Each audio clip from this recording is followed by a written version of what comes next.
I can get us, Lily. I can get us. I think I might be able to get us live on YouTube. Can we transfer everybody from Facebook to YouTube? Yeah, we can Just share. give me a link and I'll We post are it. live on YouTube right now. So here is the link. How do we do this? Who knows what the hell happened with FaceTime, Facebook, whatever. Oh, I'm going to try to send you the link. okay. Boom. That's Lisa Marie Latino. I'm going to go to Facebook I'm now. gonna tell Darren, I guess. Yeah. Where's it? What's it under on YouTube? It's under the pop-up podcast, but I will send you a direct link so that you can, so we can move everybody to YouTube. Let's see. Okay, will you send it? Are you going to send it to my email? Yeah, Or to Facebook? Email emails. Better, yeah. For me, Okay. I'm just going to email the both of you. You can send it to me via Messenger. Yeah, I'm doing that right now. Okay. Well, I'm It's just called going to put it Pop-Up. on my page on Facebook. It's called Pop-Up TV Live. Pop-up podcast. I'm gonna email you both this I link. know, but I'm separate here. Pop-Up podcast. Where are you guys? So are we live right now? We are. Yeah. Hi. Fascinating. Oh, this is scintillating stuff here. This is the behind-the-scenes look you would never get otherwise, right? Yeah. It's funny. Okay, here you guys go. I am now to your emails. I am sending you the link, Larry and Charles. That should pop to your email right now. Yeah, because I go back. I'm a post attendee on Zoom now, right? Yes. Darren. Okay. And Okay. Does that help you guys, Lily? Yeah. Yes, I'm just copying the link here. And I'm going to post it. Okay. Post. We're already live. We have 11 people watching us, guys. So Fabulous. people are starting to get in here. So this is starting to happen. Man. Okay. Jeez. I gotta tell you, it is never easy in these times. Look, everything's canceled, right? I mean, every which way you turn around, we wake up and something new. Baseball is canceled. Basketball is canceled, and now almost live at night because Facebook was not working. It was not virus related. Anyway, are you guys ready to go? Are you guys ready to get started? 1 second. Okay. I just have 2 more groups to post Okay. in and we'll be good to go. You know what's great? We're getting I'm questions back. ready, Peter. People are starting to ask questions already. Yes, I love it. I love it. let me see. Live. I'm back, but I look. Oh, you're good here on our end. Yeah, but I'm not making the movements that Okay. I seem that. Yeah, you are. Well, I don't think so because I see my. Can you hear me? Yeah, Yeah, we we can hear hear you. and see We can hear you. wonderfully. I see my face, Yeah. but I know that I'm holding my glasses. We I see think you that- holding your glasses. You might be looking at it on YouTube. Are you on the meeting or are you on YouTube? I didn't do anything, so I'm can you on see me? Peter personal meeting room. Yeah, you were looking at it over Zoom. Yeah. Can you see me? So I Can should. We all I everybody don't I want to share look with. at it over Zoom. I want to look at it over YouTube. No, I Peter, think can it's you- better. Oh yeah, so you can see me. Right. Yeah, I can see all you guys. Yeah, we're all Okay, good. It's I mean, magic. so we transferred okay, so here over. we go. I don't know how well it went over, but we did transfer. The room is let's allow some people to get in here and get the idea that we have shifted here. All right. There's a pandemic. It was a little I'm bit of a looking at it pandemic. over Zoom. It says. Do you want me to be in YouTube? Right? No, yeah, Zoom. You want to watch it on Zoom, otherwise you'll be like on a tape delay, right? Yeah. There's a lot of broadband traffic. There's no doubt. Okay. That's well, it. I'm on a That's- tape delay, but you can hear me. So. Yeah. Okay, guys. Hey, we're live at Okay. night. All right, tell me what I'm supposed to do. Yeah, All right. we're gonna jump into this and allow everybody to get in. And Lily, you think everybody is sort of transferred over? Hopefully, you're all here. I hope Hopefully, so. I've posted in all three of the groups, so Yeah. Okay. And I shared the link, so hopefully everybody's transferred over. But I am going to tell you guys this: if President Obama wanted to come on live at night, or you two, I would pick you two over President Obama. I didn't. I just am a diehard 90210 fan. Obsessed with it. We literally just moved cross country, and I moved 2 minutes away from the Walsh house. So you get the idea of the obsession with the show. But it's an honor to have both of you guys here. I'm going to let you guys introduce yourselves, who everybody is, and we'll kind of go from there. Let's start with Charles Rosen. Charles Rosen. Can you hear? All right. I think we're on a delay. See, now I'm not on a delay, but I am, because like I'm looking at my computer and I see me on YouTube and I'm like, hey, I was doing that like I 90 no, seconds yeah, ago. the I did YouTube is nothing. I just stayed and put. And they stay don't right say where you that. are. YouTube is always going to be a delay. Okay. Cut. Charles, did you hear my intro of you? Me too. What's that? Oh. He's not. Charles, you might have to come out and come back in. Okay, well, can you hear me? We hear you great. Yeah, but I just Okay, well, don't pay attention to the man behind the curtain. I'm okay. Charles So Rosen. I produce. What happened? Keep going. We can hear you fine. there is definitely a delay on Charles's end.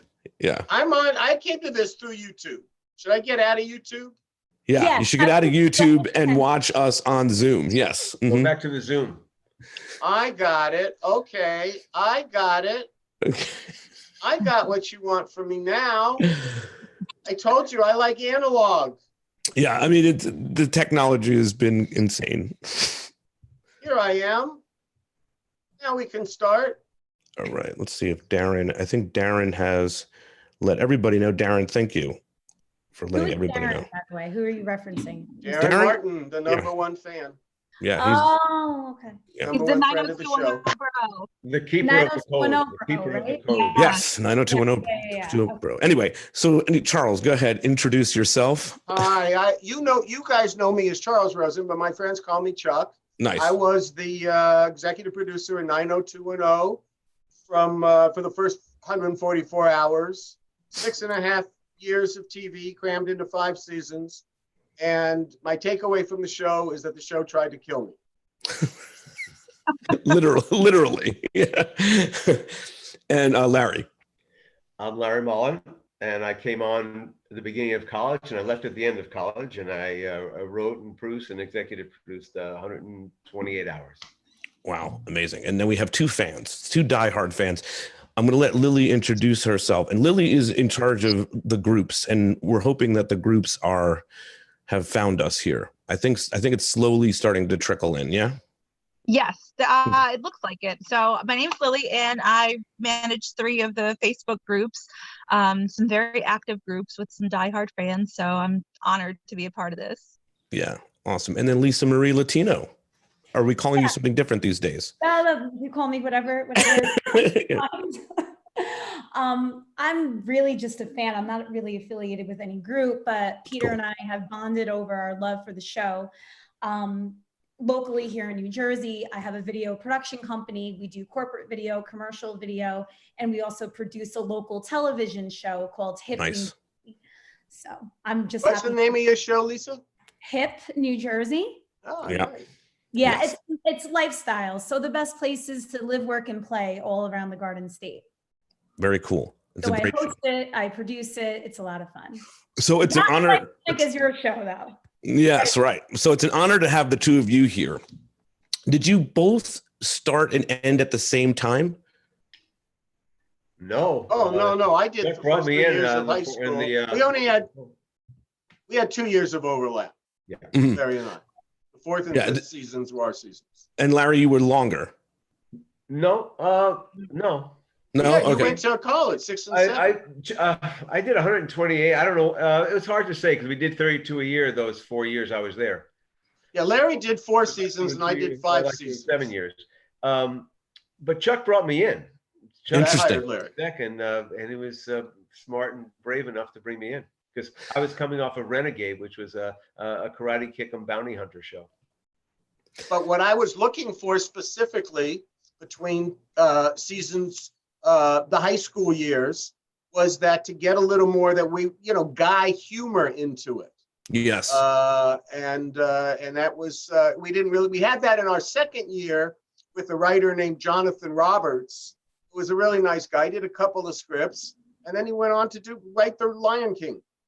But, and he tried to do all the same jokes, the Awima Wet, he tried to make our characters singing that on the beach. I said, they don't even know what the song is. So we figured out a way to use it. But then we really didn't have anyone after that because I had no sense of humor back then. I was just treading water. So Larry came up. Very cool. Chuck told me right away that we have to make the show safe to be immature. Yeah. Well, that was our motto, helping to keep America immature. And looking at you three, I think we did a really good job. Yeah. Well, I always say the show always, I mean, it was so deep and it touched the lives of the people that grew up in that generation, right? I mean, I remember when I was in high school, I had to watch the drunk driving episode. It was like a part of the health curriculum. So, I mean, it became such a part of everything that we did. And then I guess we kind of all grew up with those characters, through that entire time. So interesting that you bring up that episode, which was called BYOB, and was the 10th episode of our first season. And the truth is, if that had happened in season 3, we would have had 19 episodes about the crack up of that car. But because at that point, Fox did not want any kind of serialization, we just crammed everything into the crack up of Mondale, which if you look at it again, you realize it was really a fender bender, but with good sound effects. Totally. I'm curious about how you guys, what is Aaron Spelling like? What is he like in the initial, I mean, he's an icon sort of in the television industry. What was he like to work for, both of you? I'm sure he's an eccentric character, but.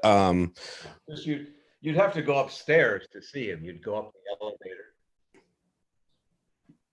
elevator. The elevator would open up. There'd be a woman named, what was her name? Renee Kamer. Can you hear me? I can hear you. Can you hear me? Yeah. Renee Kamer. And you'd sit and wait. Even though that was his experience. That wasn't my experience. And then you went into the room, which was a big old office, and there was a pinball machine with his picture on it on the back glass. And he might be eating like a hot dog or something, or a peanut butter and jelly sandwich. And you'd sit down. It'll be kind of cold in there, I think, as I remember. What do you think, Chuck? I've thought a lot about this man. And the one thing that he had an amazing ability, which was to live in the present tense and make you feel that this is the moment that matters. And am I glad I found you? And I wish I would have met you years earlier. And that's what he did to everyone. Right. That he needed something from. And of course, he needed things from writer producers like us. He would call you lover. Oh, lover, come on in. Hello, buddy. Hi, buddy. Lover, buddy. But, Aaron, stab you in the back. I was thinking about Aaron, figured we would talk about him. And I could go in a real dark space. I don't really want to. But so because of that, I'll say that the best thing that I learned from Aaron, and it is borne out to be true. And he said it to me very early on, before we'd even gone into production, that if you're working with Aaron Spelling, you're making the shows for the audience. You're not making shows for critics. Aaron was not liked by critics. Aaron was The Love Boat and Fantasy Island and Charlie's Angels. And he basically, it was called ABC, but in town, it used to be called Aaron's Broadcasting Company. And he really froze out a lot of other companies. So when he was down on his luck he didn't have that many friends. Once he was off of ABC, he had one friend, Barry Diller, the same one we were talking about before we got live here, and he gave him a commitment to do the new Charlie's Angels, and the new Charlie's Angels didn't work out. It just wasn't good, and out of that, they gave him a script commitment because Barry Diller went to Beverly Hills High School. He was fascinated by Beverly Hills High School, and they were very lucky to meet Darren Star, who created the TV show. When you guys would sit to produce the show and pitch ideas, is it a group of you that are pitching ideas? Is Aaron in that process it, or is it Darren Star that's in that process? What does that process look like in terms of people pitching ideas in the room? Well, Darren created the show. I was the showrunner. We worked together for 2 years, the first 2 years of the series. And then he spun off Melrose. He and Aaron spun off Melrose, and we did our season 3, our senior year, and I would say that was my favorite year. Yeah, when I graduated. But anyway, I liked all the odd years. 1, 3, and 5 were my favorites. But you asking about how it works? Well, no. In fact, I have all my notes here from the time. You work up stories, and I kind of arbitrate. And the story behind 90210 then in the beginning was we did that. The staff did that, and we had a nice slate of shows, and no one bothered to tell us that they didn't want a serialized television show. And that's kind of what 30 something was doing, and Hill Street was doing. I mean, everybody was doing ensemble serialized, and they just hired an ensemble without a minority in the cast. right. We were salmon swimming upstream for 5 years with our critics on that point. Right. But, but it pretty much goes through a channel. Larry and I together, we worked with a woman named Jessica Klein, who's was in partnership with her husband, Steve Wasserman. They wrote a specs. They did it all. She wrote, and Steve wrote a spec script in the first season, the one about the tennis player who wants to kill his father. Yes. Then they became story editors, and then they became producers, writer-producers. And Jessica, a very smart woman, and can talk faster than anyone I've ever met. And she would sit down in front of Aaron Spelling and just go, or the network, and just crank her up, tell them what we want to do, Jessica. And she was really good at it. And so once we got to that point, we were pretty good. They were much more careful with us during high school, particularly the first 2 seasons. Fox, once we solidified, then they backed off. Then they trusted us, and I think enjoyed our success more. Yeah.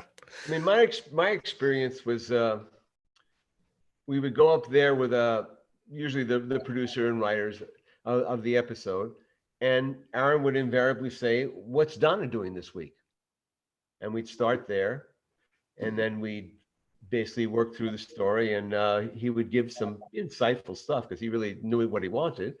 And then we'd pretty much be, by ourselves. I mean, when we were doing that many episodes, there wasn't a lot of time. We got like one set of notes from Aaron and one set of notes from the network, and that was pretty much it. Maybe one other person in the spelling company. And they were, I can show you, the covers of our scripts. They were really happy with our scripts. I mean, we did loggerheads sometimes over issues in high school, issues pertaining to teenage sexuality.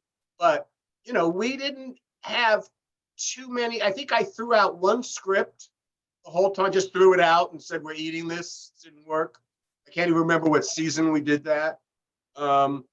There was only one page 1 rewrite. What I'm most proud of as a producer, I did 144 hours and only one episode that was written during our first Christmas break in the first season. Every time an episode started, the first day of prep, we had our script had already been delivered, had notes. You could work off it. We worked one of my mentors in the business is a friend of Larry's and mine, a peer of ours, named Josh Brand. And when I did Northern Exposure with him, I did St. Elsewhere with him. I did a lot of different things. And he just said, production is too hard. Don't make scripts your problem. Yeah. And so we really tried to work it out, and it just seemed to fall into place. The characters were well delineated, and we all were, had things to say and points of view. And Spelling was very supportive during the whole time, really, until he wasn't, but he mostly was. Hey, Chuck, not to get off, obviously, the 90210 beat, but you brought up Northern Exposure. Did you work with David Chase? David took my job when I went to the zip code. There you go. Nice. Okay. Was there ever, and how much of I've heard you talk a little bit about this, but how difficult was Fox to deal with, the network? Were there ideas that you guys pitched and they said, no, you're not doing that? Or did they pretty much go along with everything that you guys wanted to do? Well, again, let's separate high school to college, because it was really two different entities, two different institutions. They were really a broadcast service just kind of finding their way in the beginning. And here's this show with, them wanting teenage sexuality. But when you have a young guy doing teenage sexuality, it's a dirty joke. It's Married with Children. Right. And when it's geared to women, you have, dramaturgy. And that's what Aaron did. And certainly our series changed dramatically in the first season on 2 episodes. One, Isn't It Romantic? The AIDS episode, which would not have been made had Aaron Spelling not stood up and said, I kind of want that one, in front of the network, in front of Peter Chernin, who was running it then, to say, this one intrigues me. Aaron at that time was in production or pre-production on And the Band Played On, which is like a definitive movie about AIDS that HBO did, Emmy-winning movie, probably his signature achievement in that regard. So he cared a lot about that. And then, of course, when Brenda loses her virginity to Dylan, and the floor dropped out on that one. They weren't prepared. Fox had a kind of a third-tier station group, and put a lot of pressure, and advertisers, I guess, whoever was doing it with Rupert were putting on pressure. But, the network had already changed. It was our current department. They didn't know what they were doing. And some of the guys are trying really hard. I'm thinking of Dan McDermott, particularly Larry. But, they brought in Sandy Grushow, and who later became the president of the Fox Broadcasting Company and Fox and everything. And Sandy, he righted it on their ship. We should say that we're producing 32 hours a year, so there wasn't a lot of time for them to complain about anything or to shoot things down. There was just a machine that was running. Right. To do, when you figure out just the actual math to do 32 hours, and you have to have pre-production, production, and post-production and deliver. Especially when Larry and I were doing the show. I used to always get this vision of like a Charlie Chaplin starting Modern Times on our first day of prep, of just, going down on the machine, and then it just goes wild, out of control. Larry's absolutely right. Really, the 2 first seasons, we were only doing 22. They had time to get in. Actually, that's not 2. We did 22 the first season, but after that, we did 28. Right. The second season, because of the summer episodes. Now, who pops that idea off? We're going to do episodes over the summer. Brilliant. I mean, I think that's where we all kind of got hooked on the show because of everything. That was Barry Diller. Barry Diller. Yeah. He, summer episodes were a staple of television when Larry and I were kids, back in the 60s. There'd always be the Smothers Brothers would go off and Glenn Campbell would have his show. That's how Glenn Campbell became it. Or Robert Klein, the comedian, had a summer show once. I remember.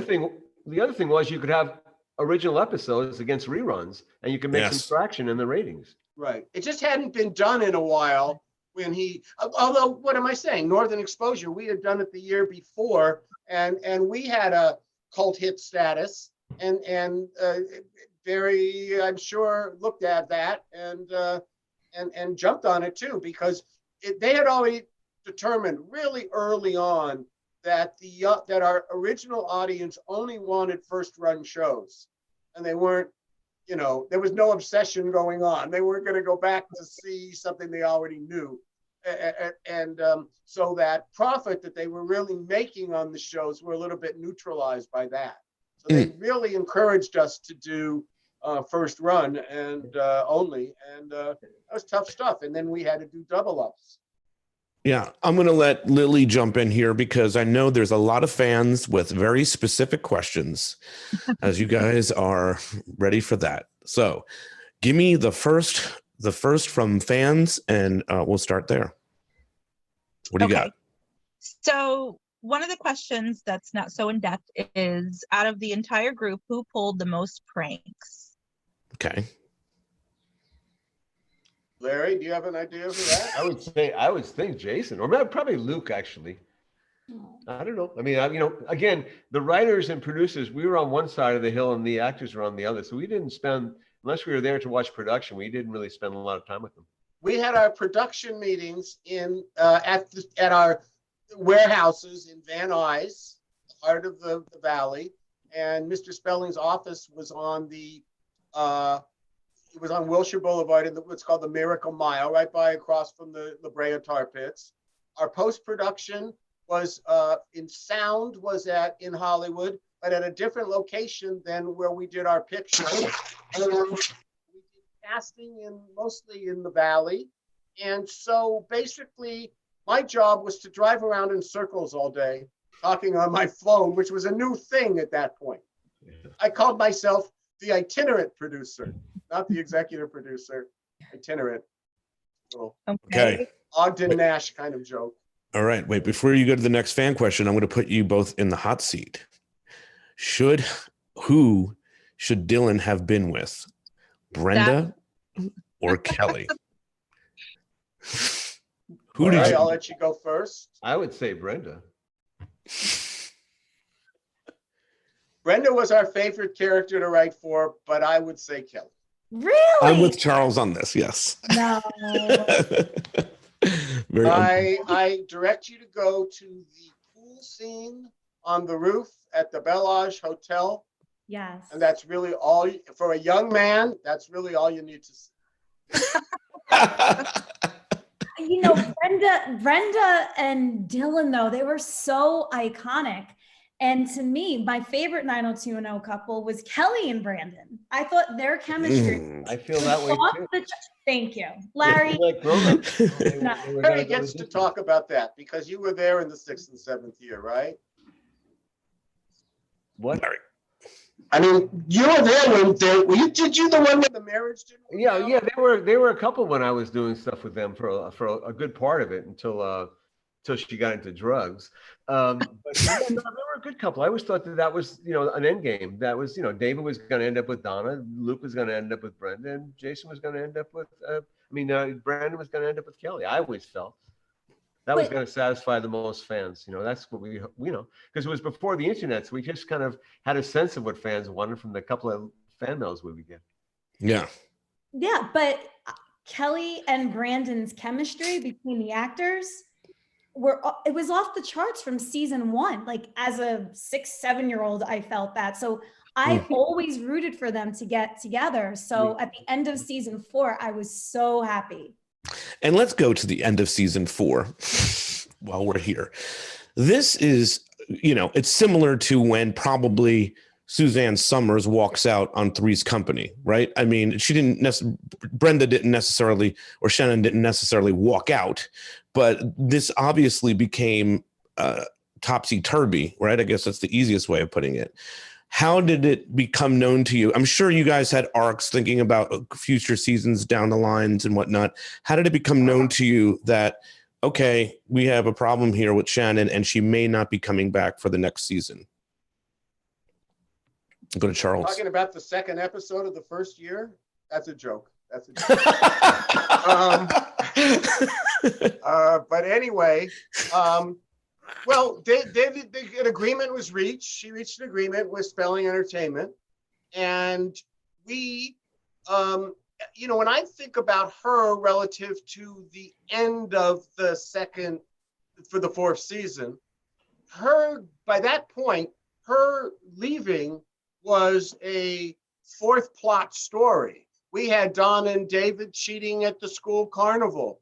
We Love had that. Brandon and Kelly in Washington, D.C. in the hotel room.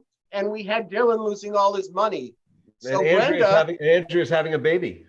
and Yeah. Andrea was having a baby. Right. So by that point, we had really removed her from the core of action. And when you go back and look at the fourth season, you know, there was some tension there, and it's evidenced by who the actors she was playing off of.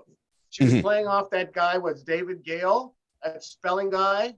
Not my cast, sire, but you know, good for the character it was. They didn't have much going on, but she was there. Then she was with the animal rights people, right? She Right. was an informant over there. So she was, but boy, oh boy, once we got into the theater plot, and her and Jenny and that Melissa. No, it was, Laura Kingman was the character.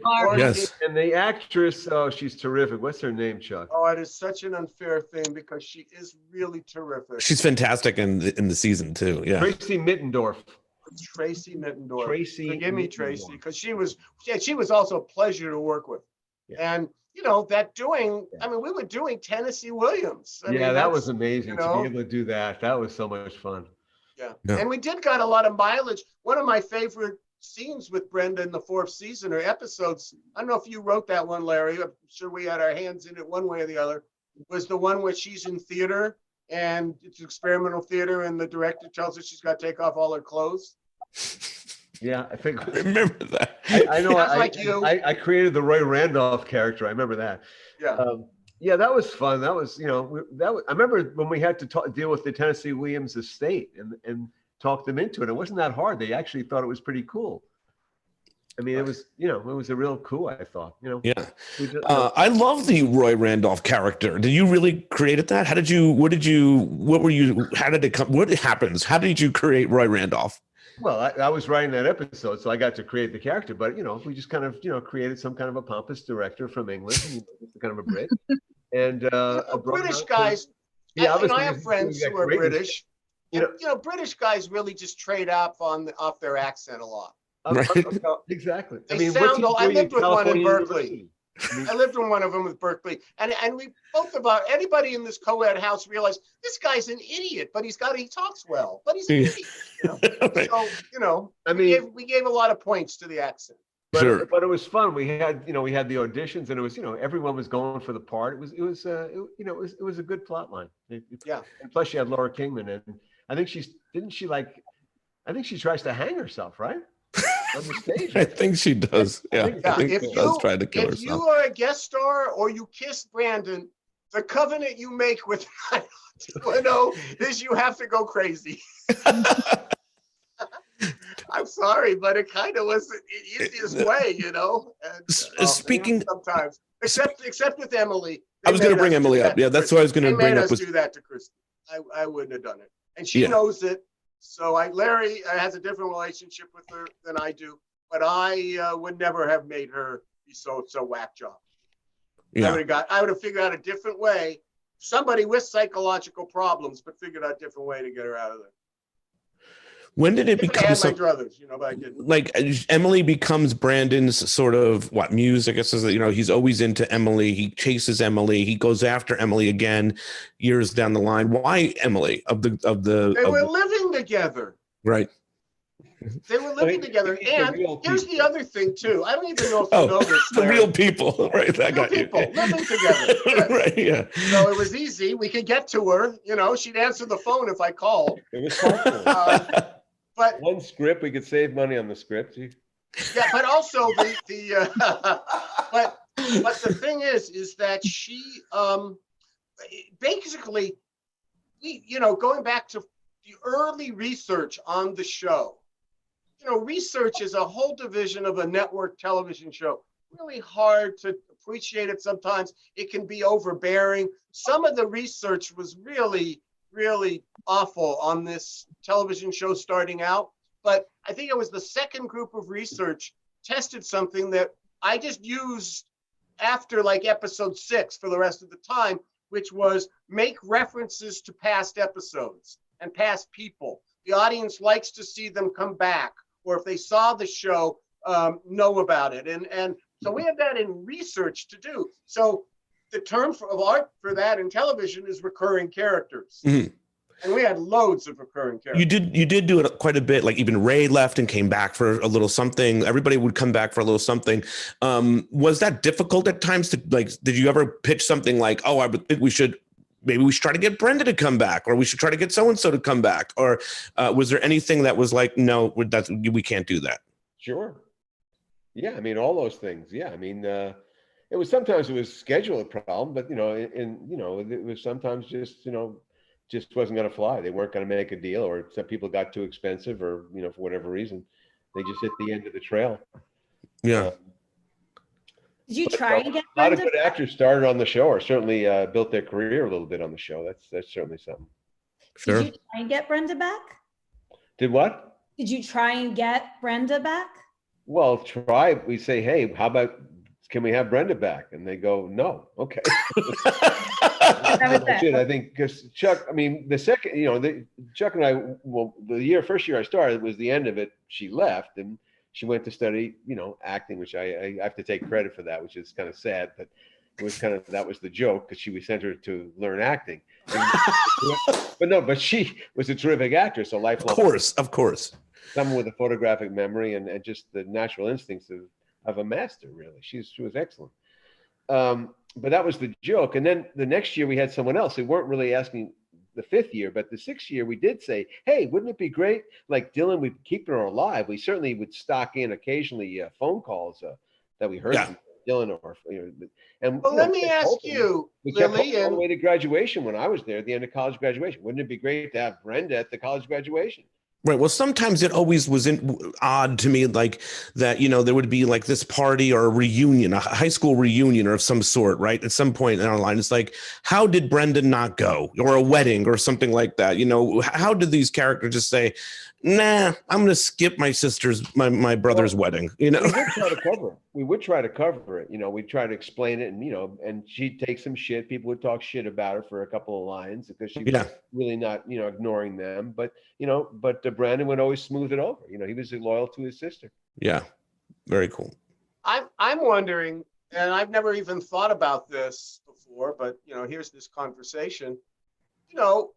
In year 6, I mean, I really had to get out by year 5. I was exhausted. I had done it.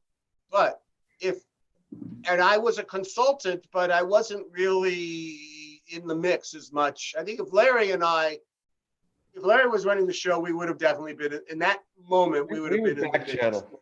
I probably would have as a consultant.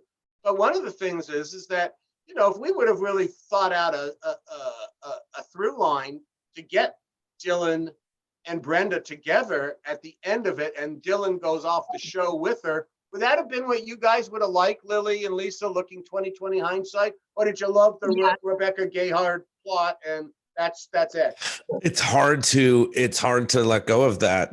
That is a very special episode with Tony. I don't think anything with Brenda could top that. That was Luke Perry in that moment. Nudity would have. But when Luke Perry, is on the road and whatnot in the rain, I mean, it's one of the most beautiful scenes in 90210's history. Trouble the cat with him on the. Yeah, well, right. I can tell you the majority of the groups, yes, that final scene, a wedding and a funeral, that was an amazing episode. And there are a lot of people that love Tony's character. I would say that the majority of the group would rather have had Luke just leave and be off with Brenda in London and not even come back for seasons 9 and 10. Yeah. And end up with Kelly at the end. No doubt. Yeah. We had nothing to do with that. Yeah, no, you guys are long gone. It's their problem. One of my questions here: what are your feelings about seasons 9 and 10, and how do you feel about the finale, David and Donna's wedding, and have none of the Walshes there? Yeah. Well, for me, my feeling will be expressed this way. I watched the episode, A Wedding and a Funeral. And I watched an episode where Steve Young the San Francisco 49er quarterback did a guest star because the director was, well, I was pretty close to the director then, and he wanted me definitely to see it. And I watched I was on the set the last day with my wife and my 3 kids on when David and Donna got married, that scene. We went back for that day. Oddly enough, I was doing a pilot then for Fox, a low budget pilot, and we were using the warehouses that 90210 was filmed to do the pilot. You know, good synchronicity. Yeah. But so I really have no feelings about the show after I left. I was lucky to have the experience, and I carried it around like an anchor after that for. I kind of really looked at it quickly and was very disappointed because the whole idea, and which Chuck imbued in me, was that we were writing ordinary kids living extraordinary lives. And that's what made it relatable. Right. When they graduated college, they were extraordinary kids living ordinary lives. They totally messed up the thesis because then they couldn't get the businesses going. They should have been doing great things. Brandon Walsh was missed the point of the show. Brandon Walsh was the former president of California University. He didn't need to struggle like that. Steve had music business things. He would have kept the music thing alive. There was so much to do. And they opened a cockamamie newspaper. Like that's so stupid. It was like. And the thing is, the guy who came in, I mean, it was all wrong. The guy who came in season 8. Yeah. The guy who came in season 8 was not a fan of the show at all, and basically got hired because he said, "I'm going to change the show completely." And by that point, no, don't. By that point, listen, if you would have, in a normal television environment, if you had a hit show, and you'd had as many episodes as we did in the can, you would have been able to rally the cast and the people and the writers and say, look, we should go out on top. Yeah. And I kind of said that to Aaron. He did not counter, was just say, when I said I have to leave, he didn't counter is, we'll just take it up to year 7. Let's just get him out of college together. Well, that made sense. But as Larry will tell you, by the time I left, this was very, and I got in his head that he was running off having a college show that had no real company to do. Establishing a clinical kind of for 5 years, right? So we did the cold turkey. And so if you loved college episodes in the way you were in high school, you loved watching Donna. Sure. Yeah, there's something with your audio on what you just said, but I didn't hear it. Larry, do you want to jump in on something there? No, I was going to say I couldn't hear the audio. I couldn't hear. Yeah, same. Something's wrong. Yeah, you went haywire. I don't even know how to describe what it is. Yeah. Now you're muted. What we said here. Seasons 9 and 10. Yeah. Okay. Lily, do you have another fan question? I do. Okay. And of course, it involves the triangle. So the Brenda, Dylan, Kelly love triangle. It's kind of one question piggybacking off another. Is it true that Luke asked to work with the blonde? And if that is true, why? Was the Dylan and Kelly relationship intended to be long-term? And is it true that Dylan and Brenda were supposed to get back together at some point, like after Jack McKay's funeral or at some point during season 4?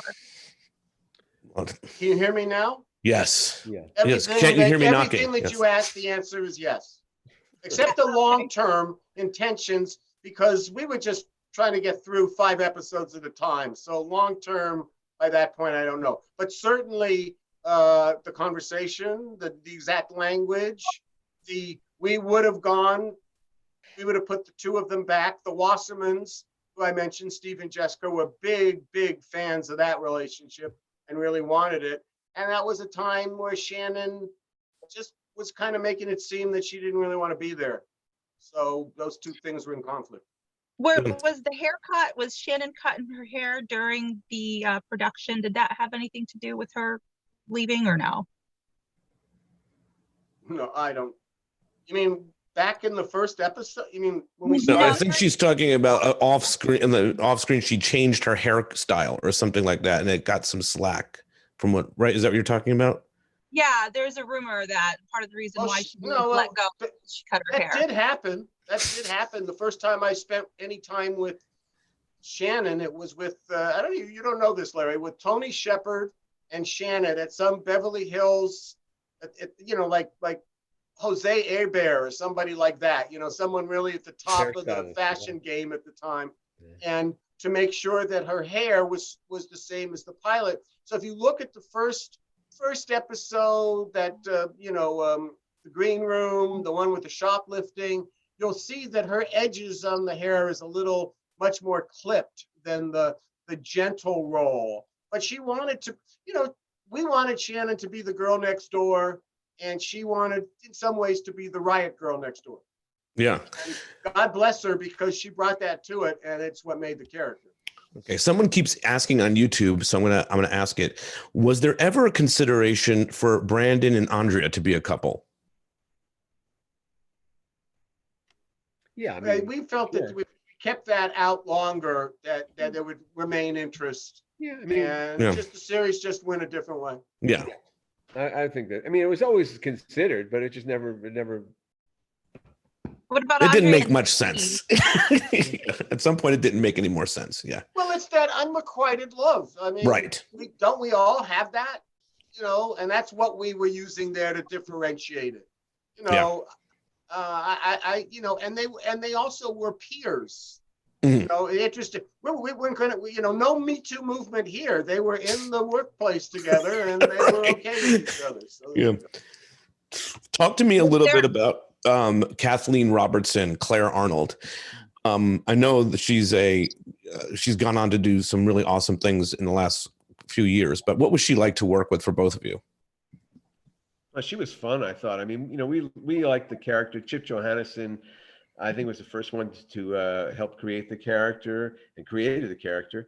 And we all got to, just have this smart alecky, daughter, entitled girl who was, too sexually curious, a little bit younger than the other people, a little bit dangerous. And she just jumped to it. She just lit up the screen, I thought.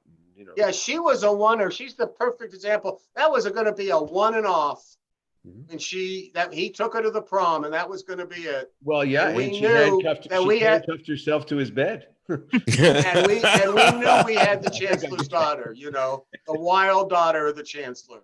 And she was just, great. to have a one of the things, certainly then, I think much less now, but Yeah. certainly then, with all the inhibitions around, to have a really pretty woman like her, very attractive, and she exuded that in the room, be able to do comedy was, even if sometimes it was the same delivery, she really had timing, and we all liked looking at her. I think eventually she's Canadian, and I don't think she was a spelling gal. All said and done. Well, she had great relationship with Steve on the show, and also with Brian. They were both of them were kind of a little bit different, but they were fun, both of them. Oh, the Especially like relationships, Paul yeah. and Steve, which was such an interesting one because, he was not her intellectual equal. Right. Yeah. What did you got, Lily? You got something else? Yes, I do. So we were talking about Andrea and Brandon becoming a couple, but a couple of people have also asked about Andrea and Steve. Was there ever any consideration into having something going on between Andrea and Steve? No, not really. We had Andrea with the teachers. We had Yeah. her looking. I like Andrea that. was really mature. She didn't really have time, and these were the friends. I mean, in the culture of the late '90s, would they have had a hookup? For sure. Right. Yeah. But we weren't there when we started the show, and we really weren't trying to have the bad girls, and Right. and not have sex be perceived as bad, because here was Brenda having sex. Did that make her a bad girl? The girl who was Laura Layton. I mean, Laura Layton was pitched to me to be an escort. I said, what do we need an escort for? And I'm talking about this going second to third season. Sydney Yeah. from Melrose Place. And she went to Melrose instead, exactly. Because they wanted to work with Laura. I mean, she was fun, I guess. I never really met her. I just went, I don't want that kind of character. Mhm. And the other one, though, 2020 hindsight, and it was really Mr. Spelling who didn't want to do this. Drew Barrymore had gotten out of rehab. And the Barrymore, Spelling was royalty, Barrymore's a royalty. And we met and, you know, to see if she would want to do the show. And it was more in a social kind of gathering. I remember being around her and Jason and seeing that she and Jason were friends. I think it might have been at our first Golden Globes, actually. And then she wanted to then do it. And for whatever reason, he didn't want, and we know what ultimately, I can't say this because I'm not in his mind, but, you know, it was Tori's show. Yeah. Just remember, that was his relationship to the show. One of the good things that Aaron and I had in common is we both were strong believers in nepotism. Right. And I don't think I could have got through the first season at all without doing it with my wife, Karen. So Right. Yeah. second season as well. Afterward, then it slided out. And then I got Larry. There you go. And you got the Rolling Stones, right? We talked about that in another episode. Yeah. I wanted to ask you about the Jamie Walter, the Ray Pruitt character. How did he come about? What was he like to work with? And was it always kind of known that there was going to be this push down the stairs and all that stuff? Because it seemed to like alter his music career too, where people were, I've heard, right, that You noticed, yeah. that's by, you know, that this character did this on television. What did you guys think of Jamie? Well, let me start just talk about how he came to the show, and then I'm going to hand it to Larry, and then I'll comment at that point. But he was somebody. Jamie Walters had a big hit, "Touched by an Angel," and it was How on do the you talk Heights. to an angel? That was a.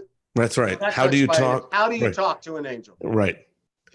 And you know, that earnest, cute guy, played it well, and show didn't have any traction, but the song was a hit, and he had a very good manager at the time, and they came in Steve Tyrell. per Spelling, and were you in that conversation, Larry? Yeah, Steve The first Tyrell. Yeah.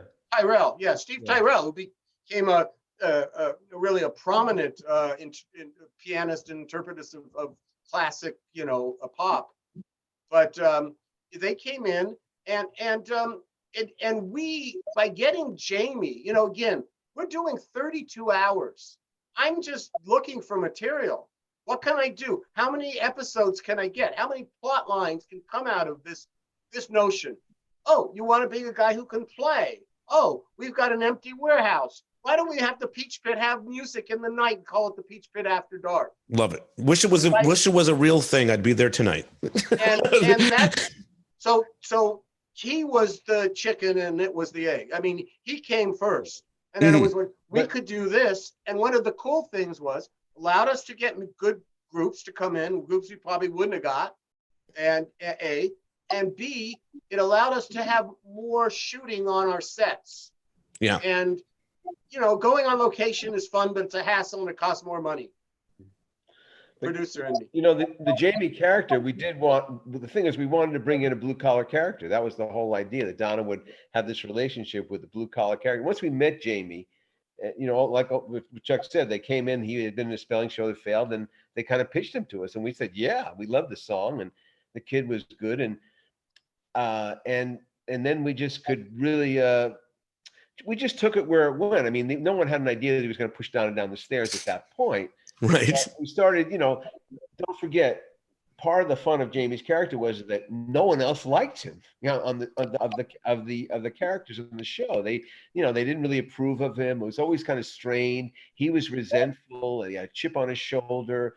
He worked in the pumpkin patch and the Christmas tree lot, and his mother was kind of an alcoholic trailer trash. Right. Oh, it's a brilliant character too. His And mother, remember, his mother is brilliant. Yeah. And his And mama this could was only still- afford one tea. What? His was mama could only afford Exactly. one I mean, I can't take credit for that character. I did create the character with that one line. His mother could only afford one tea. Let's prove it with one tea, which we continue to talk about today, years Yeah. later. which is good. I've used it again actually in something else. That's awesome. The concept. But he was a darling guy, and when we Chuck had Chip and I write the 2-hour finale in Palm Springs, it was going to be pretty interesting because Jamie was going to have to, Ray was going to have to go there where there's this big fraternity sorority thing, which is totally the wrong place, and it's just not going to be feeling right. And then, thinking about it, we were looking for something big. Again, it's a season ender. You got to make people come back. There's no binging here. You just need to sustain for 3 months until they come back, or whatever long it was. So yeah, but then we did have the idea that the next year we would put him in rehab, because he himself was an abused guy, and we thought it was really going to be a plot that had. And it would have been and it was a really good idea. I remember Jessica having kind of a vision about that. And again, if I hadn't left the show, it was a great thing to start dealing with violence against women and young women. It was right in the wheelhouse of what we had done.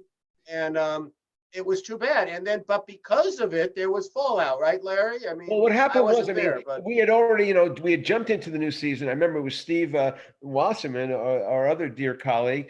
And, we were ahead in the storyline. And when we had to go up to pitch the storylines to Mr. Spelling, this is after Chuck now is gone. And before we could even pitch the storyline, he said, I'm having a problem. We're getting some mail that people think that Donna is stupid. We go, we're going, what do you mean? And we go, well, they think she shouldn't be with this guy. But we just signed the guy for like 32 episodes. Right. And literally, I don't remember the exact figure, but it was certainly $1 million. Okay. Right. And he said, I don't think so. I don't think they would have paid that much for him. That's just me.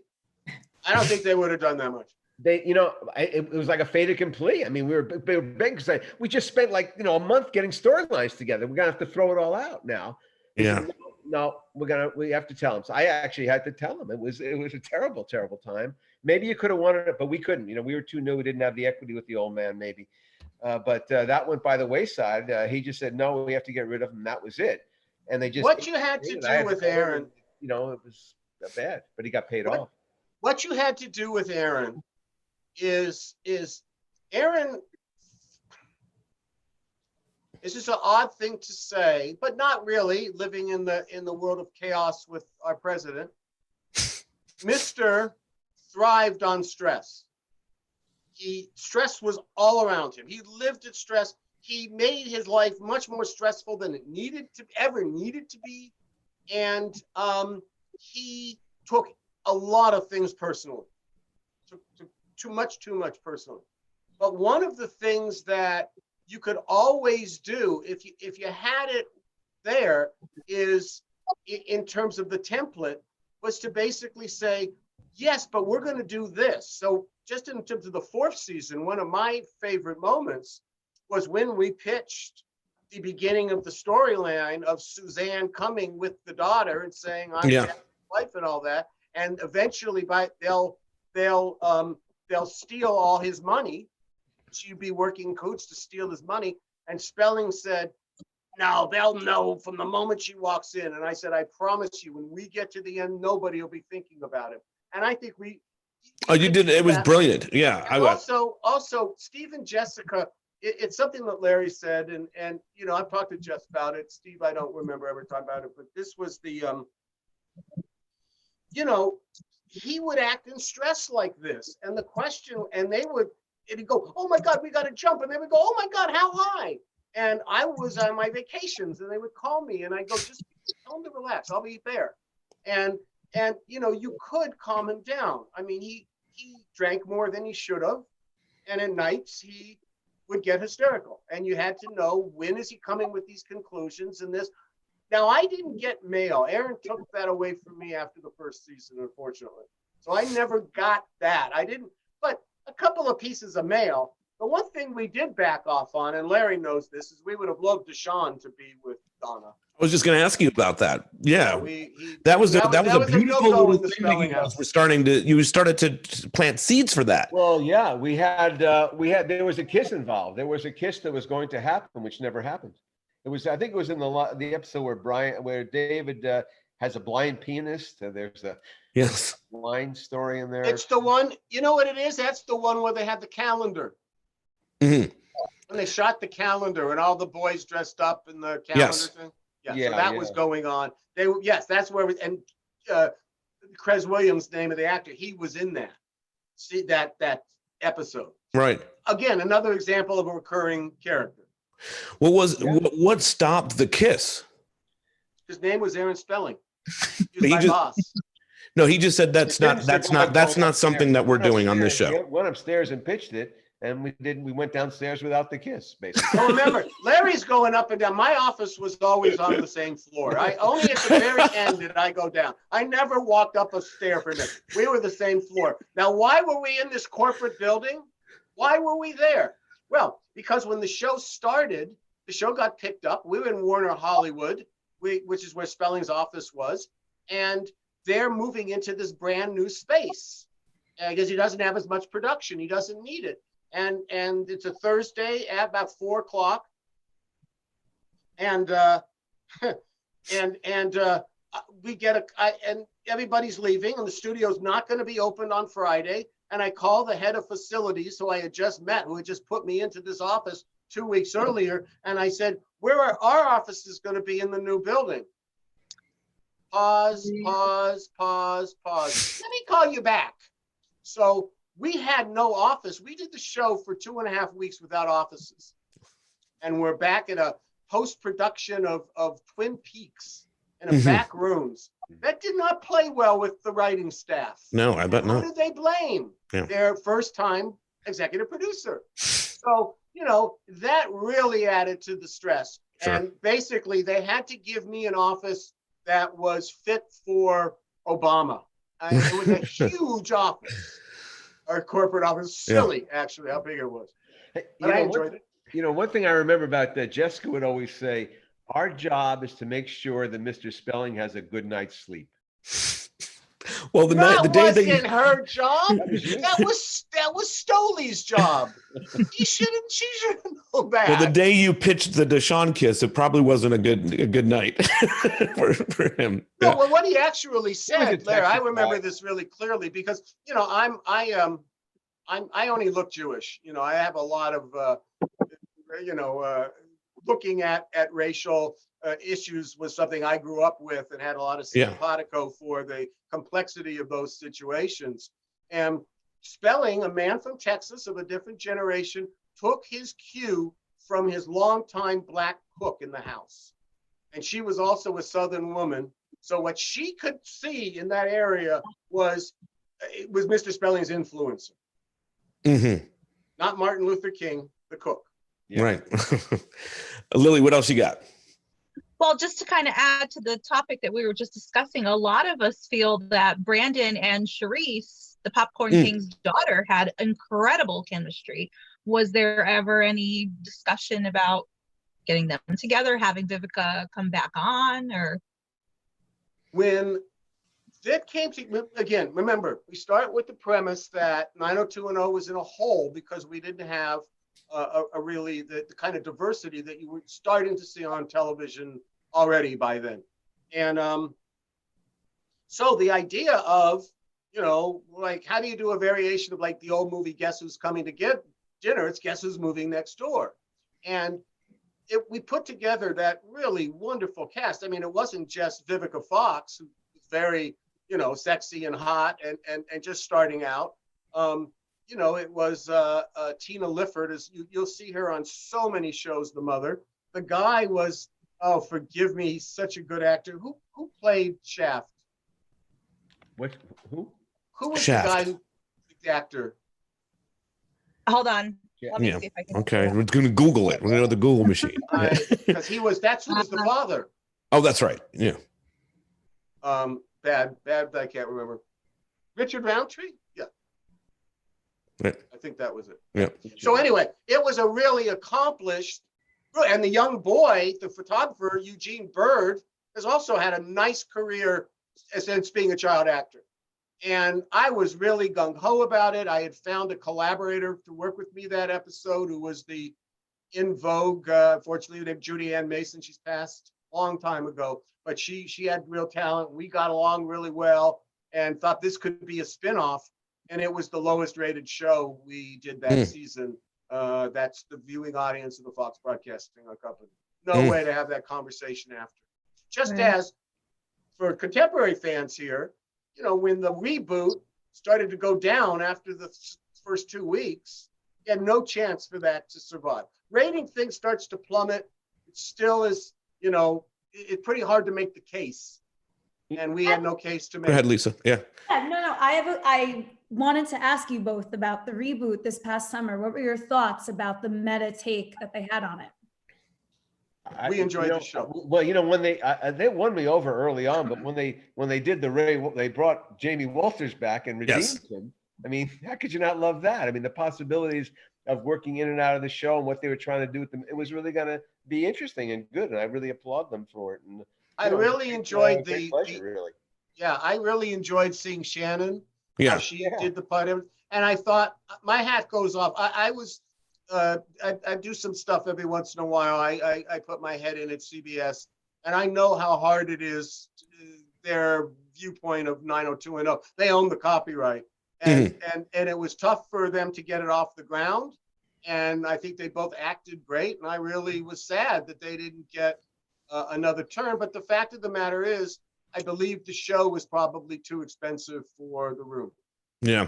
And if we don't ask this question, and you guys have absolutely no control over this, but the music changes that they've made on the show, you know, now that it's playing again, it destroys the integrity of the show and what you guys attempted to make. Okay. Will we ever see this music get straightened out with 90210? Okay. Darren, if you're listening, if you're still on this, you know how much this means to me. Larry, will you be quiet? I'm gonna because he doesn't necessarily agree with me on this campaign, but I feel it is it's an embarrassment to me, and it is we worked really hard on those music choices. We really worked hard on this, and there is no place right now that CBS has said, well, why don't we just take a couple of the episodes and put them over here and restore the music and make it up and see if there's a market for it. Right. If you're not going to do that, then how about you take a couple of episodes and you figure out a way that you can put them on the Museum of Broadcasting and people can look at them and see the way we intended the show to be, at least for a couple of them. So one of the things is I've been dealing with that for a couple of years, and I'm actually very close to, in fact, I was hoping that this conversation would give me some energy to do this, and I think it will, with your help. Because what I want to do is make the case to CBS that, and I've been making the case to CBS. I used to call it Restore the Music. Now I call it Save Television. Because we're not the only show that got our music stripped. My other television show that I ran, Dawson's Creek, music stripped. Happy Days, music stripped. Melrose. That was that had all the great music. Universal had Miami Vice. Well, even the Wonder Years, you know, even the Wonder Years. Again, yeah. Well, I'm not sure when we did music deals, then they were only for 5 years. It was not in perpetuity. It was just right. It was a different. So we were penalized by it, and the record companies see this as a real area of profit for them, and they don't really care. And the network CBS, and Mr. Spelling was pretty much in his dotage by that point. I'm sorry if that's a harsh word to say, but he's pretty there. And they just went forward and stripped the shows. And I didn't know. I was not part of the organization. The hard part was the guy who stripped the show is the person who made all the music with me in those first 5 years and produced all of our record albums. It was really odd that he would pervert. Chuck, they did try to make the deals because I had some songs I wrote on the show, and they came to us and made a deal. So yeah, well, no, I understand. It was basically Warner Brothers, Universal, and Warner Brothers and Universal would not roll over on these new deals. Is what right. What songs did you write on the show? They used it as a place to it. But so what? Hold on. Let me finish this, please. So what I'm going to do in the last, I'm in the last leg of getting back to them and making my final appeal. And and also, listen, I'm an owner of the show. And so I've seen the value of the show go down because the music's not there. Mhm. So Oh, I'm it's not real totally happy true. about, Yeah. I'm not real happy about that either in terms of, because this show got passed on from sub-generation to sub-generation. Every 5 years, a new group of teenagers would find the show. It could have kept going on. Not happening now. I can Right. assure you that. Now, the broadcast industry's changed. I get that too. But be that as it may, I feel that CBS has an obligation. Our show made a lot of money for them. You guys are the fan group. You guys are the ones that are being denied. And Yeah. if they say no to me, which is what I fully expect will happen again, you need to start help me. Yeah, there needs to be Darren, a signed start a petition or major something. Yeah. campaign to shame them, because some television company has to step up and do this. Yeah. And CBS, who's never been a leader, despite if they were in news back when Walter Cronkite, they had some great shows. They haven't been a leader in broadcasting for years. All they do, they are the leader in ratings, but every show is there. If you look at them, all they do is kill people. They kill people on Hawaii Five-0. They'll kill people in NCIS. It's just a bunch of killing. That's all they do. Thank you, Les Moonves. Larry, what are the songs that you wrote for the show? Oh, I'm trying to think. Well, certainly in episode season 7, there's a music video that David and Donna are producing in the first episode, Don't Be. Right. I wrote that. And then I wrote another song that David has a singer that he's working with. It was I'm not sure, in season 7. He's like a young pianist he's working with. And I wrote that song. And then I wrote another song for the variety show, the Royal Canadian Mounted Police song or something. That's pretty cool. I remember, it was kind of nice. They paid out about 20 grand, Yeah. for the song. So obviously some people took the deal, but other people didn't. The big record companies didn't do it. They just should have. Yeah. What do you got, Lily? You got something else? Well, just speaking of the music, I just triggered a question here, a question that gets asked often in the group, and we can't find it anywhere. Was there a name for that song that played while Dylan and Brenda were dancing in Baja in a Mexican standoff? The scene where they're dancing and there's a Mexican band. We've tried Googling lyrics. We just can't seem to find a name for that song. We've had quite a few people ask about it. Don't know it. Well, Yeah. gee, I have no idea. That was actually filmed in Malibu. Mexico, Malibu. Larry got to go to Baja, California and film, but I didn't. He got to go there. Kenny Miller may know. That's who would know. Yeah. He Well, might we'll have see if written we the can song. find out. We can find out that question for you. Who gets credit for the amazing scene in which I still when the dad walks and they finally get this cabana. They're gonna buy the cabana. They're renting the cabana for the summer, and he walks out and he sees Brenda kissing Dylan in the showers, and it's a horrific, like the worst kind of kiss for him to see. Who came up with that? It's a brilliant time. Every time I watch the show and I get there, I'm nervous for him. I'm nervous for James Eckhouse. Jim And that Walsh. scene was hotter than the pool scene, might I add. No, I'm No, sorry. It's no. not. Yeah.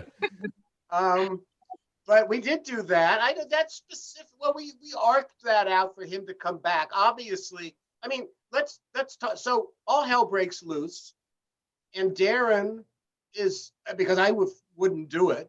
Even I was arrogant. We had really fought. Our television show was censored, right? So we lost 30 seconds cut out of the episode of the last episode of the first season.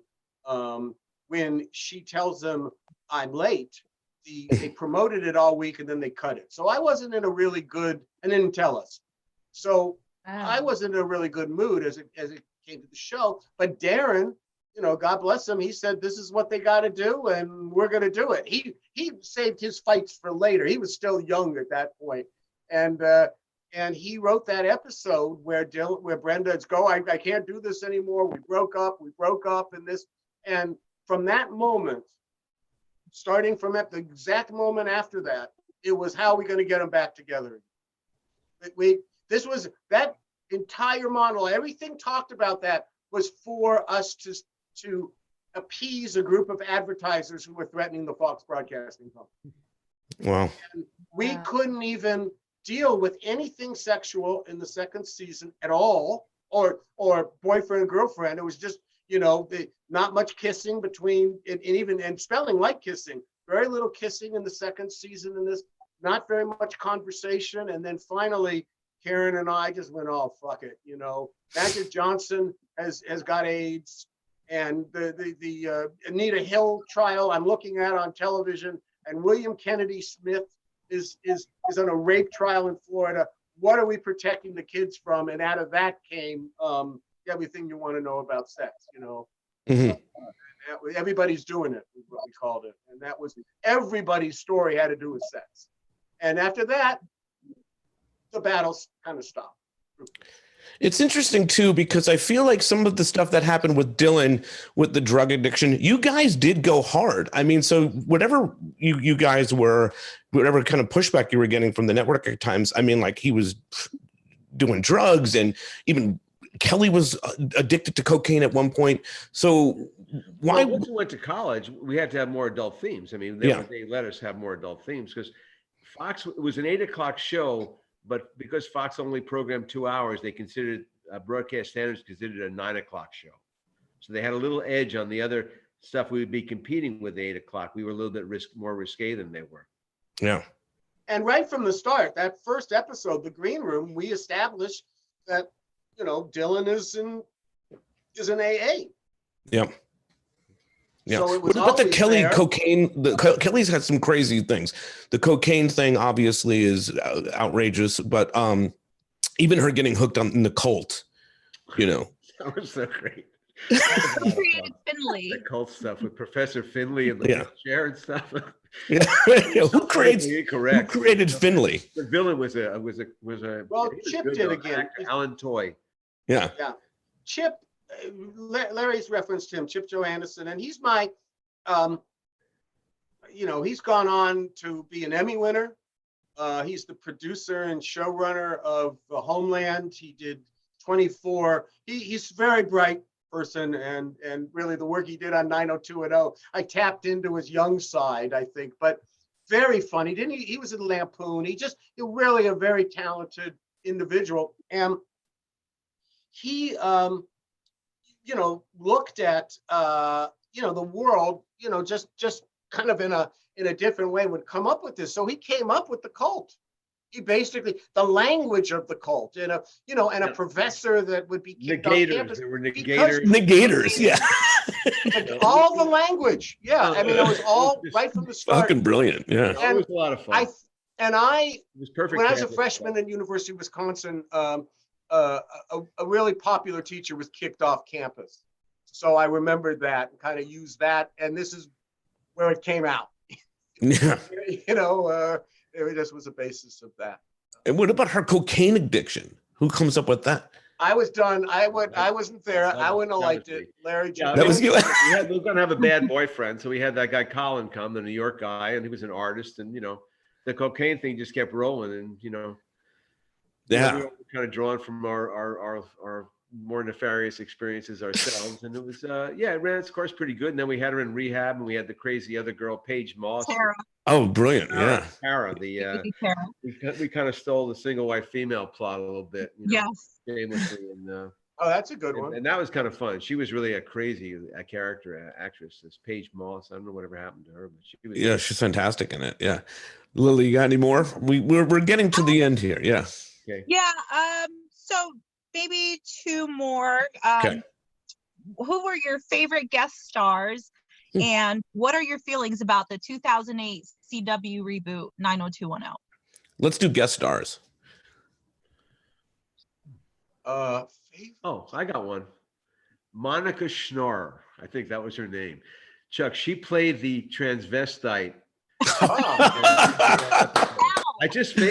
now on Instagram friends with her. She was a gorgeous mom who was so brave to play like a man playing a woman. I mean, but she was good. So I liked her, Monica Schnorr. her name was. Brilliant stuff. Yeah. My favorite, and forgive me, I'm old and I forget, AJ, who one of my favorites. She was the other one. She played in Oh yeah, My So-Called Life. yeah, she was good. She plays like she's John Oh, Sears AJ goes after her. Yeah. John Sears' girlfriend. Right, yeah. And I was, and Steve this is becomes a good guy. now this one, I mean, there was so many I could talk about, but this one comes to mind because, here we were in the fourth year, but even from, we knew after our second year that Zwick Herskowitz, people did 30 something. The pedigree of the entertainment business had a high school show. And it was going to be like the non-90210 show. And I remember Jessica and Steve, and I mean, we're just, oh my God, they're going to, how can we compete with them? But they're very happy with themselves. And so they refused to take any of the network notes from ABC. They said, we're ABC Circle. We don't have to take your notes. We did 30 something. And the show, and they were at an impasse.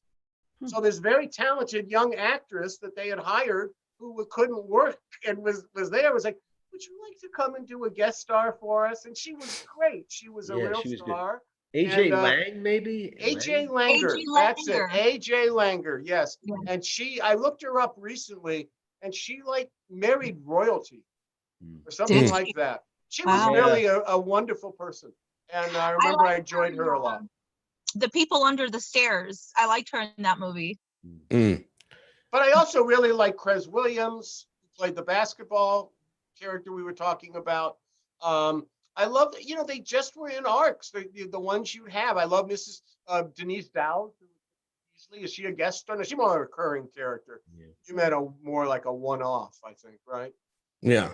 Yeah. So every time we have people in different industries on this late at night show, we ask them this question. What was the one thing during 90210 when you were working on the show that you would say to yourself, again with this shit? What was the one biggest pet peeve maybe that you would have working on production of, whether it maybe be something with Aaron or whatever that answer possibly could be for either one of you? Again, Well, with mine's this. really easy. I can get it right out of the way. And I used to have this battle with Sandy Grushow, who came out of promotion, that oftentimes we would have these cliffhangers and different things, and they would do the promo to, get people excited, and they give away our effing endings. It drove me crazy. And why do you have this? And once in a while, I'd get them to change. That was the biggest pet peeve, probably. That's a good one. all said Yeah. and done. Yeah, that's really true. That was really bad. Pet peeve. It's hard to figure out. I mean, the only peeve I would have is, because it was so difficult to do the 32 a year. I used to just hate waiting for the notes. We just had this dead time and just used to drive me crazy. And, we didn't really have like phones to play with or anything. Right. So we Yeah. smoked basically. Whatever we could get our hands on. That's all we did. But that was kind of it. It was a very enjoyable experience. Awesome. Hey, Take Pete, you off I have a couple quick questions that I've gotten. I'm gonna let you pop those in, but I gotta indulge my Rolling Stones brain and ask Oh, okay. Larry, because I did a whole episode on this on the Stones episode. But for you, what was that experience like? Oh, that was, just, Chuck and I together. I mean, once we realized we could do that, it was just so exciting. I got to take to write the script on it. And plus we were going to tie them in. I mean, so, and Chuck was kind enough to let me write a part in for myself, which I did. Brilliant. Yes. The roadie, right? Yeah. And, Security. we had trouble with SAG for it too. Like, I guess every time I would appear in one of my shows, they throw the book at me too. It was theoretically unfair, but it was a great thrill because, I had been a roadie. That was the thing. I had been a roadie for Blood, Sweat, and Tears. And when I was doing the rehearsal, I saw the Stones roadie. And in 1969, their Stones head roadie was my boss, Larry Waterman. And I saw him. I said, Larry, it's Larry Mullen from the Stones Store. He goes, hey, what band are you with? I said, no, I'm producer on the show here. And I was a roadie at the time, so he didn't believe me. But it was, Right. It was an amazing experience, though, right? oh yeah, And I would like to say, if I wouldn't have talked about the promos at the that Fox did, I also would have talked about SAG. They were. I didn't get along with them, and ironically, one of the cast members of 90210, who I'm still close with, Gabrielle Carteris, is the president of SAG. Yeah. She went on to be didn't class get along. president. one Yes. thing about the Stones episode, which was just a misfire, which was the network. No matter what we could do, they played the thing the night before Thanksgiving, Wednesday night, when all our audience was driving home from college. Right. The low, it was a low. It was a low-rated episode, yeah. Like I don't know if they And were like, because they were had trying to something- duck, if they were trying to hide this Rolling Stones, because the Rolling I Stones. don't know. I don't think so, Larry. I think it was the last night of November sweeps, Yeah, it was. and that's why they needed a, like. I mean, But because the one thing I want you guys to realize, though, because we've talked about double ups, and you hear that, and it's like abstract to you. Realize that the Rolling Stone, the reason that Larry wrote that episode, and we did a lot together on it, but why it's his and not mine together, we were also doing the Fire episode at Up the in exact Flames. same time. Same time. The two biggest Wow. episodes we had. It was And Wow. I great. so Imagine for actors what that is like. for actors, I remember the assistant directors sitting on the floor of the UPM, the unit production manager's office, at from like 9 o'clock to like 1:30 in the morning, as Paul and I are drinking scotch, wondering if we're going to get this thing together at all, trading strips. Well, if you put the actor in this one, I can then move It this was a and this, and puzzle. we He switch was called the days double up czar. it was the craziest thing, because you had two completely different units shooting at the same time, and you would ferry. We had extra drivers, and you ferry Yeah. the actors. But The guys those on two that one particular really had a episodes, hard- those first two two- particular episodes have a lot of moving parts in them. You know what I mean? The Fire is a whole one thing, and then you're shooting the Rolling Stones in concert, where you have to get people, the actors in the stadium and whatnot. That must have Well, been the the hardest- craziest double Well, up. we had good logistics, and that's what we ended up talking about. I know, but Yes. the one actor now that I remember was the hardest to place in that was Ian. Hmm. His just didn't work out. He'd be in too many scenes, different ones. So you make adjustments, you make it work. Yeah. We should mention Paul Wagner, who really was our genius producer, our line producer, who Loved really him. kept everything together and and he was the actor's, the father confessor, basically. He made it our job easy because we didn't have to worry about that side of the hill. Absolutely, it was his problems. So he dealt with the spelling company in production with a man named E. Duke Vincent, and he dealt with the actors. We did casting in his office, and he died much too young. E. Duke Vincent, do they get the bookie Duke? Is that where they're getting that name from? That's where we got the name. Yeah, I love it. All right, Lisa, what do you got? You got a couple more. Yeah, I do. On Facebook, people are dying to have these answers. So Go here we ahead. Did you get any criticism about the Scott Scanlon episode? Good question. No, we won awards. And how does that even come to play? Like, we need to kill off this character. Well, we were the lowest license fee in television. We spent less money than any other show on television for the first 2 seasons. And they were always looking at ways to, cut back and save money. And it was suggested that, the development that we had, especially because really, I'll just be, when Brian Austin Green in that spring dance episode, and we saw him dance, and we went, wait a second, this guy can do a lot more. He's not just the comic relief. Right. And so, how are we going to develop this character? And right when we were thinking about that, there was a murder at the Disneyland Hotel on prom night.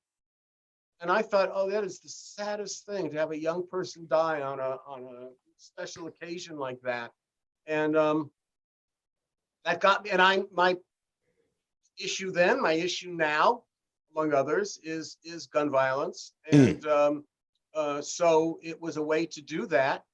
And I have said, on record, it's not a big thing, but it was a big thing at the time.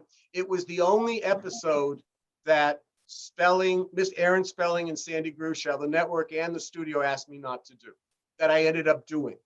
Mhm. I didn't do one they asked me not to do. We never even got that far down the line. But this one was, and I just said, we have to do it. I just kept insisting and going back to this and the violence, and we'll do it. And I wasn't suicide. It was a gun accident. Yeah. And when anyone called it suicide, they were wrong. And we never called it suicide, never played it suicide. And he was not maybe. It was an happy accident. Yeah. So anyway. Yeah. Gun episode. I love that one. One of my favorites. I think it's a fantastic episode. Directed by Dan Attias, Larry. Wow. What do you I got? have one more. Okay. So early on, did you intend for Jack McKay to be in the witness protection program, or did those later producers just decide that during season 10? It's a great question. So well, he was always involved with the FBI. He always was an informant. The irony of all of that is we filmed it in such a way that allowed him to come back in that way. Yes. You never saw him blow up. We filmed it that way because that's what I wanted to do. And Luke Perry said it was the most bullshit soap opera thing you could possibly do to bring him back. But by that point, he's working on the 10th season of Beverly Hills 90210, so he knows a lot about bullshit soap opera shit. So there you go. Loved Luke. But he was the soul of the show, of course. He was the soul. Let's end on Luke. I'm going to give you guys both an opportunity to share maybe a Luke story or a memory that each of you have that touched you in some way, or just enjoyed. Let's end on Luke. You want to start, Larry? Again, because the writers were on one side of the hill, I didn't spend a lot of time with them, but I can just say that I just enjoyed his sense of humor and stuff. And also as a writer, we had script readings, and he, after the script reading, he would come over and he was challenging, but he always knew how to do it. And he had good ideas. And so he just was a good professional. But watching him on the set with the other actors, he was, he loved to, cut it up a bit, especially with the women. No. That's for sure. Well, he, you made the reference, so much I could say about Luke, but you made the reference before. We talked about the blonde and him coming in and saying the blonde, wanting to work with the blonde. Well, he did say that in that meeting, because what we had, I allowed the cast to tell me what they thought of their year, how we did with the characters and what would they like to see. And everybody got to do that starting from the first year, anybody wanted to.